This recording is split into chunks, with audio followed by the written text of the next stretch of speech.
अस्सलाम वालेकुम, मैं हूं समीर रहमान और इस वीडियो में हम कार्बोहाइड्रेट जो कि चैप्टर नंबर 2 बायोमोलिक्यूल्स का एक टॉपिक है क्लास फर्स्ट ईयर बायोलॉजी में। तो उससे पहले अगर आपने चैनल सब्सक्राइब नहीं किया तो चैनल को सब्सक्राइब करें ताकि मैं अपना कंटेंट बनाने में मुझे हेल्प मिल सके और ज़्यादा से ज़्यादा कंटेंट आपको मिल सके। तो कार्बोहाइड्रेट शुरू करते हैं। तो कार्बोहाइड्रेट एक ऐसा ऑर्गेनिक मॉलिक्यूल है जो कि जिसमें कार्बन, हाइड्रोजन और ऑक्सीजन प्रेजेंट होते हैं, ये एलिमेंट प्रेजेंट होते हैं। But why they are called as carbohydrate, उसकी वजह यह है कि इसके अंदर जो हाइड्रोजन और ऑक्सीजन है वो उनका जो रेशो है वो वाटर की तरह का है। ठीक है, वाटर में जो हाइड्रोजन और ऑक्सीजन का रेशो होता है वो 2:1 होता है। मतलब हाइड्रोजन हमेशा जो है ऑक्सीजन से डबल होती है, तो इसलिए इन मॉलिक्यूल में भी इसी तरह से हाइड्रोजन और कार्बन ऑक्सीजन का रेशो होता है। इसे हम हाइड्रेटेड कार्बन भी कहते हैं, यही वजह है क्योंकि इसके अंदर हाइड्रोजन और ऑक्सीजन का रेशो वाटर की तरह प्रेजेंट होता है। अच्छा, कार्बोहाइड्रेट लिविंग सेल के अंदर जो है बिल्डिंग मटेरियल के तौर पर भी काम करता है और स्टोरेज सब्सटेंस के तौर पर भी काम करता है। सबसे पहले बिल्डिंग मटेरियल के तौर पर देख लेते हैं। बिल्डिंग मटेरियल का मतलब ये है कि सेल के जो कुछ पार्ट हैं जिसको बनाने में सेल मदद कार्बोहाइड्रेट मदद करता है, जैसे सेल वॉल है। सेल वॉल का जो बिल्डिंग मटेरियल है वो सेल्यूलोज है। सेल्यूलोज एक कार्बोहाइड्रेट है। ये समझे कि सेल वॉल बनाने में जो कार्बोहाइड्रेट लगा है वो सेल्यूलोज बना, तो ये बिल्डिंग मटेरियल काम कर रहा है। अगर स्टोरेज सब्सटेंस की बात करें तो कार्बोहाइड्रेट स्टोरेज सब्सटेंस के तौर पर भी काम करता है, जिसका मतलब ये है कि अगर हम एनिमल बॉडी में देखते हैं तो एक्स्ट्रा फूड ग्लाइकोजन के फॉर्म में लीवर में जाकर स्टोर हो जाता है। तो ये जो ग्लाइकोजन है जो कि स्टोर हो रहा है लीवर में, तो ये एक कार्बोहाइड्रेट है। इसी तरह से प्लांट में जो एक्स्ट्रा फूड है वो स्टार्च के फॉर्म में स्टोर हो जाता है, तो स्टार्च भी कार्बोहाइड्रेट है जो कि स्टोरेज सब्सटेंस का काम कर रहा है। अच्छा, अब यहाँ पर जितने भी कार्बोहाइड्रेट होते हैं उनको जनरली हम शुगर कहते हैं। उनको जनरली हम शुगर कहते हैं और या सेक्राइड कहते हैं। शुगर या सेक्राइड कहते हैं कार्बोहाइड्रेट को। इसकी वजह ये है कि कार्बोहाइड्रेट्स होते हैं उनकी उनका जो टेस्ट होता है वो स्वीट होता होता है। लेकिन उनमें से कार्बोहाइड्रेट में कुछ ऐसे कार्बोहाइड्रेट हैं जो कि पॉलीसेकेराइड कहलाते हैं, वो स्वीट नहीं होता। अगर हम इनके वेटेज की बात करें, सेल के अंदर जितना भी ड्राई वेट मौजूद होता है तो उनमें जो वेट के हिसाब से जो मॉलिक्यूल हैं वो कार्बोहाइड्रेट 1% प्रेजेंट होते हैं, या 1% वेट जो है सेल का वो कार्बोहाइड्रेट पर मुश्तमिल होता है।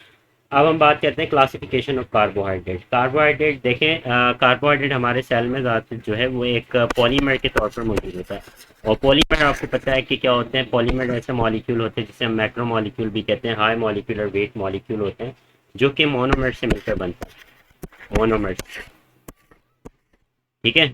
अच्छा, मोनोमर्स जो है वो क्या करते हैं, मिलकर एक पॉलीमर बनाते हैं। पॉलीमर समझ लें कार्बोहाइड्रेट है, ठीक है। और वो बना किससे, मोनोमर से। अब हमने बहुत सारे पॉलीमर पढ़े हैं, न्यूक्लिक एसिड पढ़ा है और प्रोटीन पढ़ा है। प्रोटीन के केस में मैंने आपको बताया था कि अमीनो एसिड जो हैं वो इसके मोनोमर हैं, मतलब अमीनो एसिड मिलकर प्रोटीन बना रहे हैं। न्यूक्लिक एसिड के केस में मैंने बताया था कि न्यूक्लिक एसिड एक पॉली न्यूक्लियोटाइड है, मतलब पॉलीमर है। और बहुत सारे न्यूक्लियोटाइड जो कि उसके मोनोमर है उसके उसको मिलकर एक न्यूक्लिक एसिड बना रहे हैं, ठीक है। तो इस केस में कार्बोहाइड्रेट के केस में उसका मोनोसेक्राइड क्या होगा, सॉरी मोनोमर क्या होगा, तो उसका मोनोमर जो होगा वो शुगर कहलाएगा, ठीक है। ये शुगर या सेक्राइड जो होगा ये कार्बोहाइड्रेट का मोनोमर। अब इसके नंबर्स की बेस पर कि किसी कार्बोहाइड्रेट के मॉलिक्यूल में कितने मोनोमर्स या कितनी शुगर मौजूद है, उसकी बेस पर जो है कार्बोहाइड्रेट की क्लासिफिकेशन की गई है। तो तीन टाइप के जो है carbohydrate number on the basis of number of sugar यहाँ पर मौजूद होते हैं सेल में हमारे पास। मोनोसेक्राइड, ओलिगोसेक्राइड और पॉलीसेक्राइड। मोनोसेक्राइड का मतलब ये है अगर किसी कार्बोहाइड्रेट में सिंगल शुगर मौजूद है, सिंगल सेक्राइड मौजूद है जो कि उसका मोनोमर है, तो ऐसे कार्बोहाइड्रेट को हम मोनोमर कहेंगे। मोनो का मतलब ही सिंगल होता है, ठीक है, और सेक्रोन मीन शुगर। इसी तरह से अगर ओलिगोसेक्राइड की बात करें, ओलिगो का मतलब होता है फ्यू। फ्यू का मतलब है कि 2 से लेके 10 तक अगर शुगर मौजूद है किसी मॉलिक्यूल में, बॉन्डेड हैं, कंडेंसेशन के प्रोसेस के जरिए आपस में जुड़ गई हैं, तो ऐसे कार्बोहाइड्रेट को हम ओलिगोसेक्राइड कहते हैं। अब ओलिगोसेक्राइड में भी अगर दो उनमें अगर ऐसे मॉलिक्यूल जो कि दो मोनोसेक्राइड से मिलकर बने तो उसे हम डाइसेक्राइड कहेंगे, ठीक है। उसके बाद है पॉलीसेक्राइड। पॉलीसेक्राइड का मतलब ये है कि ऐसे कार्बोहाइड्रेट जिसके अंदर बहुत सारे मोनोसेक्राइड यानी कि बहुत सारी शुगर या बहुत सारी सेक्राइड मिलकर एक मॉलिक्यूल बना रही हो, तो उसे हम क्या कह रहे हैं, पॉलीसेक्राइड कह रहे हैं। तो सबसे पहले हम मोनोसेक्राइड को डिटेल में डिस्कस करेंगे यहाँ पर। तो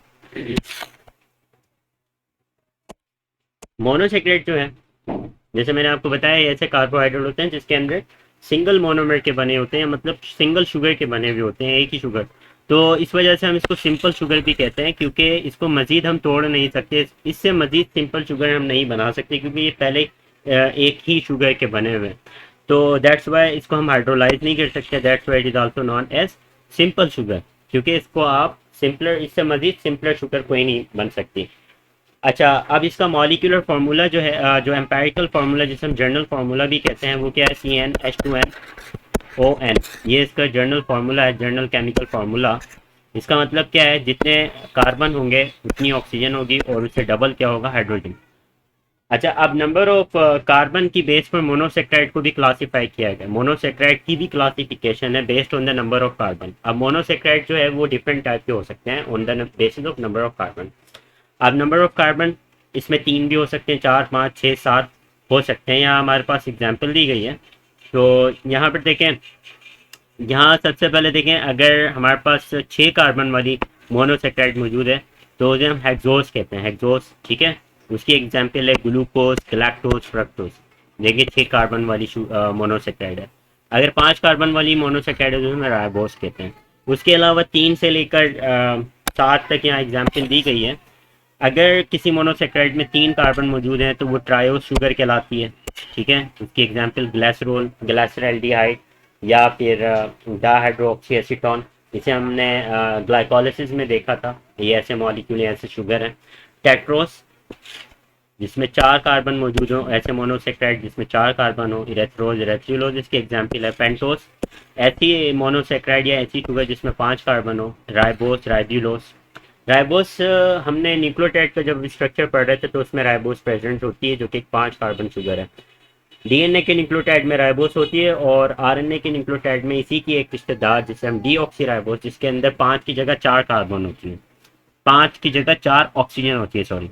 अच्छा, हेक्सोस। हेक्सोस एक ऐसा मोनोसेक्राइड है जिसके अंदर 6 कार्बन मौजूद होते हैं, यानी कि इसे हम 6 कार्बन शुगर भी कह सकते हैं। और इसकी एग्जाम्पल ये 3 है जो कि बहुत ही फैमिलियर है। और ग्लूकोज, फ्रक्टोस, गैलेक्टोस, इसे हम आगे जाके डिटेल में स्टडी करने वाले हैं अभी। तो हेप्टोस, हेप्टोस 7 कार्बन शुगर को कहते हैं। ग्लूको हेप्टोस इसकी एक एग्जाम्पल है। तो आगे जाकर हम ग्लूको हेक्सोस शुगर के बारे में पढ़ेंगे। अभी मोनोसेक्राइड चूँकि ज़्यादातर फ्रूट्स और शुगर में पाया जाता है, ठीक है। तो मोस्ट ऑफ देम जो मोनोसेक्राइड पाया जाता है फ्रूट और शुगर में, वो हेक्सोस मतलब 6 कार्बन शुगर के फॉर्म में पाया जाता है, ठीक है। और ये जो हेक्सोस शुगर है, ये अकेले रहना पसंद नहीं करते, बल्कि एक दूसरे के साथ मिलकर एक मॉलिक्यूल बना लेते हैं, यानी कि कंबाइन स्टेट के अंदर रहते हैं। जिस तरह ग्लूकोज है, ग्लूकोज जो है वो क्या करता है, ग्लूकोज एक हेक्सोस शुगर है। वो ज़्यादातर तो हमें राइप फ्रूट, मतलब जो पके हुए फ्रूट होते हैं उनमें, स्वीट कॉर्न, हनी में मिल जाता है अकेला ग्लूकोज। लेकिन शुगर केन में अगर हम देखते हैं तो शुगर केन में अकेला ग्लूकोज नहीं होता, बल्कि वो कंबाइन स्टेट में फ्रक्टोज के साथ जाके कंबाइन हो जाता है और वो सुक्रोज बना लेता है। सुक्रोज एक डाइसेक्राइड है, मतलब जब 2 मोनोसेक्राइड मिलते हैं तो डाइसेक्राइड बन जाता है। इसी तरह से फ्रक्टोज को देखते हैं। फ्रक्टोज एक ऐसा हेक्सोस शुगर है जो कि नेचर में सबसे ज़्यादा पाया जाता है, सबसे ज़्यादा अबंडेंट है। अब यहाँ पर हम ये नहीं कह सकते fructose is the most abundant carbohydrate, no, it is most abundant hexose sugar. मतलब 6 कार्बन वाली जो हमने शुगर पढ़ी थी, कौन कौन सी, ग्लूकोज, ठीक है, फ्रक्टोस और गैलेक्टोस, इन सब में नेचर के अंदर फ्रक्टोस सबसे ज़्यादा, ठीक है।